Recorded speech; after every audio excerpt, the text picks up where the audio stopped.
está nos entregando a lição desta manhã. Esperamos aprender muito. Os irmãos que vieram com esse desejo de aprender, de sair daqui mais instruídos, tenho certeza que vão alcançar essa vitória, essa lição muito maravilhosa, uma manhã maravilhosa para nós. Pai querido, Pai Santo, em nome do Teu Filho Jesus Cristo, nós te pedimos a Tua bênção sobre nós nesta manhã. Estamos diante desta lição, a Tua palavra, Pai, aprendendo sobre Neemias, a liderança de Neemias, o zelo que Neemias tinha pela Tua casa, pelo sagrado, Pai. Pai, nesta manhã queremos que Tu fale conosco, Pai, que possamos também ser tocados por este zelo, Pai, pelo compromisso que precisamos ter, Pai, diante daquilo que é nos colocado em nossas mãos para desenvolver na Tua obra.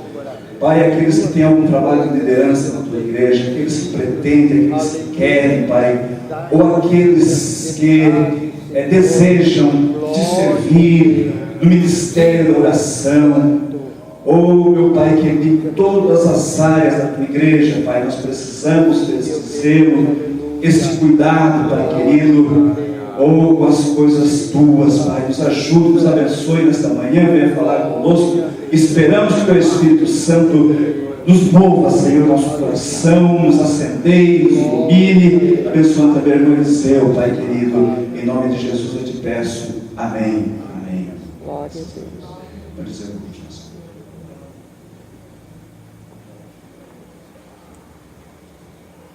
Obrigado, evangelista irmão Gerson. Igreja pode sentar.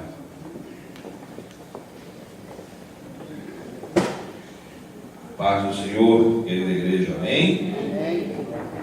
É um prazer, um privilégio estar com os irmãos mais uma manhã gloriosa, na qual vamos aprender um pouco mais da palavra do Senhor. E é tão bom quando nós temos o privilégio de aprender a palavra de Deus, porque ela é nossa bússola, ela é o nosso estatuto maior para que nós saibamos viver em concordância com o mesmo.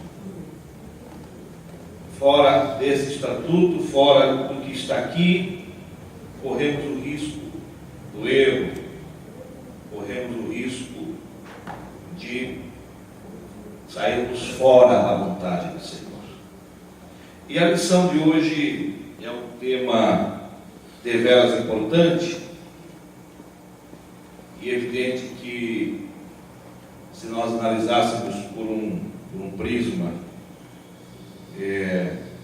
ministerial, quem deveriam estar aqui eram mais os obreiros, os que dirigem, os líderes, os que administram as diversas áreas da igreja. Haja vista o tema que fala sobre gestão na casa do Senhor. Então, o exercício ministerial na casa do Senhor, texto áureo do irmão já leram, verdade prática, por ser um tema, de certa forma, polêmico e importante, eu quero acompanhar com os irmãos na lição e concomitantemente também no material que está projetado na parede pelo Data Show. Então vamos começar com a própria introdução da lição e vamos fazendo esse paralelo. O esboço da lição é a contaminação do ministério, a justa indignação do homem de Deus, honestidade e transparência na administração. Mas nós vamos ler a introdução. Diz assim na lição, os irmãos podem nos acompanhar, eu quero ser fiel ao estar aqui. Diz-nos assim: nosso caráter é trabalhado pelo Espírito Santo, que nos vai tornando dia a dia mais útil a Deus, à sua igreja e ao próximo. Infelizmente, há obreiros que, resistindo à voz do Espírito, agem como aqueles líderes judaicos que, apesar de haverem participado do avivamento em Jerusalém, não reverenciavam nem a Deus, nem a sua casa. Haja vista o que fez o sumo sacerdote Eliasib na ausência de Neemias. Ele deixou-se levar por interesses familiares e, abusando de suas prerrogativas, abriu guarida para que Tobias, o amonita, fizesse do santo templo a sua morada. No trato com as coisas divinas, devemos agir com muito temor e tremor, porque Deus não se deixa escarnecer. Amém, igreja? Amém. Bom, eu quero também ler um material de subsídio teológico, que também encontramos na lição do professor, para que os irmãos tenham um pouco de clareza sobre essa questão do primeiro tópico. Diz assim: outro abuso cometido quando Neemias se ausentou de Jerusalém está relacionado com os serviços do templo e uma adequada manutenção dos levitas e outros funcionários. Não só havia acontecido uma utilização errada das câmaras do santuário, caso da ocupação de Tobias, como em muitas ocasiões as ofertas não haviam sido recebidas. Consequentemente, os levitas e até os cantores tinham sido obrigados a voltar ao campo e ganhar a vida na agricultura. Isso significa que, apesar cuidar das providências que haviam sido tomadas por Neemias há muito pouco tempo, os serviços do templo haviam sido negligenciados. Os diversos deveres que eram de responsabilidade dos levitas não eram executados. Neemias discutiu esse assunto com os principais líderes da cidade. Por que se desamparou a casa de Deus? Ele perguntou.